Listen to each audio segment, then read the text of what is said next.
artists, it's me, Miss Vega. I'm going to show you what we're doing today. So we are going to make a person that's telling us something positive, and we're going to get some of the positive sayings from the papers or thinking on our own wonderful smart brains. We are going to be using supplies in here. I have like a speech bubble, or even the shape of a person's head. You can trace it, or you could draw it on your own. There's even directions on how to draw it on your own here. You can make a U, a little 2 lines, and like a neck. You could do it that way, or you can do it from this picture. You can make a chin. I always say make a chin, or else it does looks weird. Make a necklace, or the neckline of a shirt. You can come up with what you wanted to say here. I already started one. Oh, I even drew eyes, which there's even in this packet how to draw eyes and everything over here. You might make it cartoon-like or realistic. I like sometimes to make a whole eye, which I'll show you on this one. I can make it where I make it like a football, and our eyes are in the middle of our head. I put like a football here and a football here, and then I make parentheses. See how it's like the parentheses, and then a smaller pupil of your eye, the black part. There, I have 2 eyes. If they don't exactly match up, sometimes I make the eyelid shorter on one and larger on the other. That can help. And you don't have to make your eyes like this.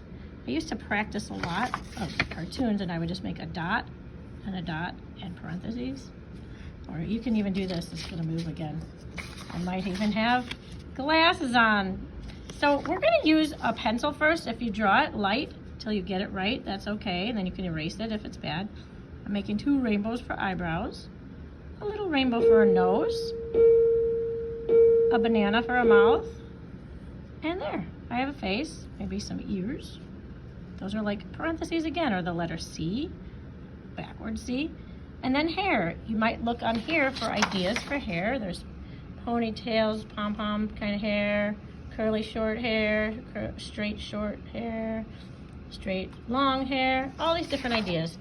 I sometimes just start with, do I have bangs, or I call this the curtain. Look at that. Here it is. And then I can make it larger because our hair kind of goes over the back and it's wispy. Maybe it's curly. Maybe it's really curly.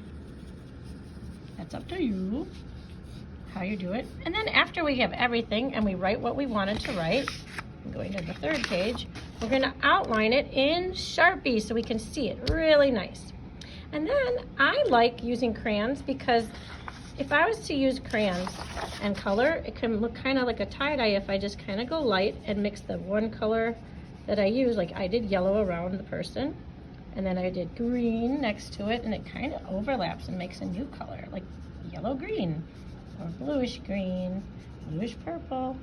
And then you might choose to leave it blank, like the whole body, just like plain colors of the paper, like it's a cartoon, or you might add more. And I, again, used the crayon, because you can take a crayon, this is just a regular brown crayon, and I can use it really light to make a light skin tone, or darker to make it a darker color.